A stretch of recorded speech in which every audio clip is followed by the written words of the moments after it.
Here's my second video to continue on. We talked about normal curves, the rule of thumb in the first video, and now I'm going to move on to z-scores. So to find where you are on the curve, if you're from -1, -2, -3, up to +3 on the curve, how do you find out where you land if they don't give you standard normal? Well, what you do is you convert using this formula. So your z-score would be, take your observation, that's what x stands for, whatever the number you have, subtract the mean, get an answer, and then divide by the standard deviation.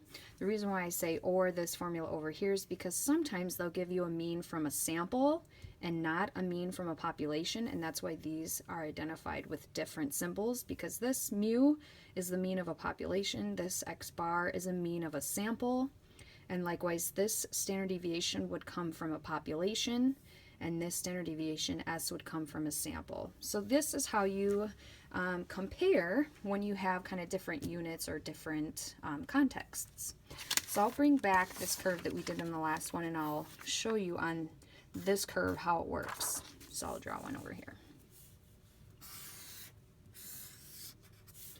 So typically your standard normal has 0 in the middle.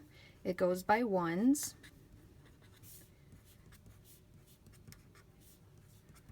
Now this is standard, but if I was talking about ACT scores have an average of about 18, and I'm not exactly sure with data research, but let's pretend that it varies by 6 points. So if the average of ACT scores is 18, I'm going to add 6, you'd get 24, add 6 points, you'd get 30, add 6 points, 36, subtract 6, you'd get 12, subtract 6, you'd get 6, subtract again, and you'd get 0. So these line up from the standard normal, but now to the context that it would represent in ACT forms. So just to kind of show you how it all fits together, if you were given ACT information, so let's say for the ACT, the mean is 18, it varies by 6 points. To find the z-score, for someone who scored a 36, you would take 36, subtract 18, and then divide by 6.